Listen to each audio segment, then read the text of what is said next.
메이저리그에서 흑인 선수가 역대 최저 수준으로 감소했습니다. 흑인 선수는 30년 전 개막 로스터에서 16%를 차지했지만 지난해에는 6.3%까지 추락했습니다. 그 사이 중남미의 라틴 아메리칸 비율은 똑같이 16%에서 30.2%까지 올랐습니다. 흑인과 중남미 선수들의 수가 30년 전에는 같았지만 이제는 5배 차이 납니다. 이를 증명하던 2022년 월드시리즈에선 휴스턴과 필라델피아 양팀의 흑인 선수는 단 한 명도 없었습니다. 반면에 NFL은 흑인 선수 비율이 53.5%, NBA는 70.4%로 상당히 높습니다. 흑인이 미국 전체 인구의 15%임을 감안하면 NFL과 NBA에서는 많지만 메이저리그에서는 적은 것입니다. 물론 메이저리그에 중남미 선수들이 많이 유입됐던 것처럼 두 리그도 해외 인재들이 들어오면서 흑인 선수가 과거보다 줄었습니다. 그러나 두 리그는 메이저리그처럼 확연한 감소 추세가 아닙니다. 왜 흑인 선수들은 메이저리그를 선택하지 않는 것일까요?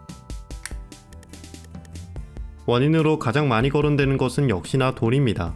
미국의 연방준비제도에 따르면 흑인의 부는 다른 인종들보다 적습니다. 2022년 백인의 중위 자산은 3억 8천만원, 히스패닉 8천만원, 흑인 6천만원입니다. 연준이 분류한 4개의 인종 중 가장 낮습니다.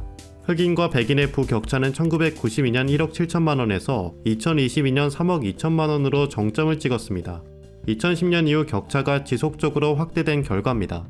특히나 최근에는 코로나 때 주택가격이 상승하면서 자가보유 비율이 높은 백인들의 자산이 증가해 빈부격차가 더 심해졌다고 연준은 분석했습니다. 이처럼 흑인은 소득이 낮은 가정에서 자라는 경우가 많기 때문에 큰 돈을 벌기 위한 수단으로 스포츠 선수를 희망하는 경우가 빈번합니다. 하지만 야구는 유소년 단계에서부터 다른 스포츠보다 훈련 비용이 많이 드는 것이 현실입니다. 현지 언론에 따르면 방망이, 글러브, 헬멧 등 유소년 야구 장비는 평균 64만원이 드는 반면에 미식축구는 42만원, 농구는 13만원입니다.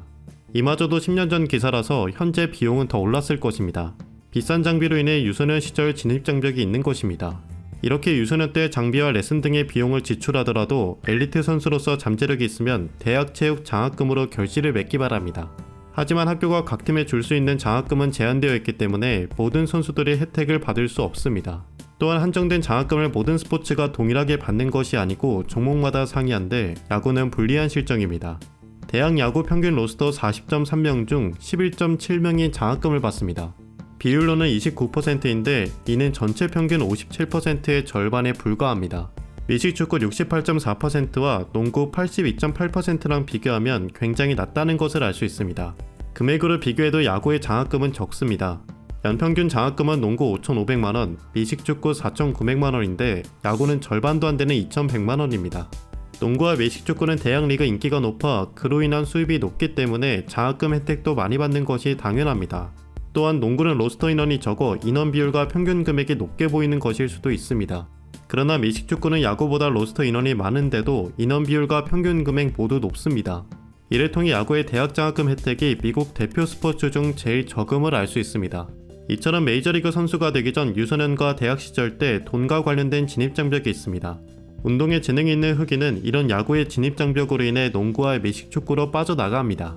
설령 이 진입장벽을 넘는다고 해도 메이저리그 탑클래스 선수들의 연봉이 NFL과 NBA에 비해 낮습니다. 전 세계에서 연봉이 제일 높은 선수 50명 중에 농구가 15명으로 가장 많고 다음으로 골프 12명, 미식축구 10명입니다. 야구 선수는 맥스 슈어저 단 1명입니다. 고액이 아닌 평균 연봉을 봐도 적습니다. NBA의 평균 연봉은 111억 원인데 메이저리그는 NBA의 절반 정도인 54억 원입니다. 팀 평균 수입은 비슷한데 로스터 인원은 60% 정도이기 때문입니다. 돈을 제일 많이 버는 리그로 알려진 NFL은 오히려 선수 평균 연봉이 43억 원으로 높은 편은 아닙니다. 마지막으로 메이저리그 신인들은 첫 FA로 큰 돈을 벌기까지 다른 리그들보다 더 오랜 시간이 걸립니다. 메이저리그 25인 로스터에 한 시즌 172일 이상 등록돼 총 6년의 서비스 타임을 채우면 FA 자격을 얻을 수 있습니다. 그래서 드래프트 후 6년만 있으면 FA로 대박 계약을 체결할 것 같지만 보통 그렇지 않습니다. 드래프트 계약을 한 신인들은 일반적으로 마이너리그에서 2-3년 트레이닝을 거친 후 메이저리그에 올라옵니다. 한 예시로 무키 배츠는 2011년 드래프트에서 5라운드로 보스턴 레드삭스의 지명을 받고 입단한 후 2014년 6월 메이저리그로 승격했습니다. 그래서 신인들은 보통 8-9년이 지나고 나서야 첫 FA 자격을 얻을 수 있습니다. 무키 배츠도 2011년 드래프트였지만 2020 시즌을 마치고 FA 자격을 얻을 예정이었습니다. 사실 무키 배츠는 올스타 7에 리그 MVP, 골든글러브 6번 수상할 정도로 실력이 좋은 선수지만 만약 실력이 저조해서 마이너리그에 오래 있거나 메이저리그에서 한 시즌 172일 이상 있지 못하는 선수들 같은 경우는 첫 FA까지 더 오래 걸리게 됩니다.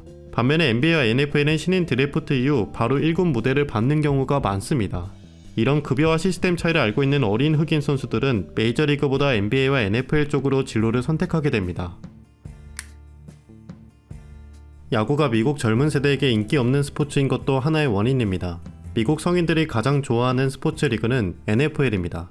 2위는 메이저리그, 3위는 대학 미식축구 리그, 4위가 NBA입니다. 미국 성인 전체를 대상으로 하면 메이저리그가 NBA보다 인기가 더 많습니다. 하지만 미국 Z세대만을 대상으로 한 조사에서는 NBA가 2위고 메이저리그가 가장 낮습니다. 특히 성인 전체에서는 메이저리그와 NBA 선호도 응답 격차가 4%포인트에 불과했는데 Z세대에서는 12%포인트나 차이가 났습니다. 미국 젊은 세대에게는 야구에 대한 선호도가 확연히 낮은 것입니다. 메이저리그가 미국에서 나이든 사람들의 스포츠라고 불리는 이유입니다. 마찬가지로 미국 Z세대가 꼽은 인기 많은 스포츠 선수 조사에서도 15위까지 메이저리그 선수는 없습니다. 1위부터 3위까지 모두 NBA 선수이며 NBA는 총 7명으로 절반가량입니다. 이처럼 야구는 인지도 면에서도 미국 젊은 세대들에게 외면당하고 있어 스포츠에 재능 있는 어린 흑인 선수들은 자연스레 야구보다는 농구와 미식축구에 흥미를 가지게 됩니다. 다음 원인으로는 흑인 인종의 신체 능력입니다. 흑인은 키에 비해 팔다리가 길며 종아리가 가늡니다. 또한 아킬레스건이 길고 체지방률이 낮습니다. 이런 흑인의 여러 특징들은 순간적인 스피드와 폭발력, 탄력에 도움을 줍니다. 이에 적합한 스포츠가 미식축구와 농구인 것입니다. 반면에 야구는 상대적으로 신체 능력이 덜 요구됩니다. 다양한 변화구와 이에 대응하는 배팅 능력을 갖추기 위해서는 단순 피지컬보다는 기술, 정확성, 반복 훈련 등이 필요합니다. 흑인들이 신체 능력을 활용하기 적합한 스포츠는 야구보다 농구와 미식축구입니다. 메이저리그 사무국은 이와 같은 흑인 감소 문제를 인식하고 2013년부터 전문위원회를 가동해 방안을 강구 중입니다. 경제적 이유로 야구를 포기하는 아마추어 흑인 선수들을 구제하고자 하는 것입니다. 대표적으로 유스 아카데미, 드림 시리즈, RBI와 같은 프로그램들이 있습니다. 이들은 주로 지역 유소년을 위한 야구 교육을 진행합니다. 특히 드림 시리즈는 마틴 루터 킹 주니어 연휴 주말 동안 전국의 다양한 선수단 중 주로 흑인에 초점을 맞춘 행사입니다. 실제로 2022년 드래프트에서 역사상 처음으로 상위 5명 중 4명이 흑인이었는데 이들 모두 과거 다양성 프로그램에 참여했습니다. 또한 메이저리그는 플레이어스 얼라이언스와 10년 파트너십 계약을 체결해 앞으로 2천억 원을 투자합니다. 이 기금은 흑인 청소년의 야구 참여를 늘리고 교육 보조금에 사용될 계획입니다.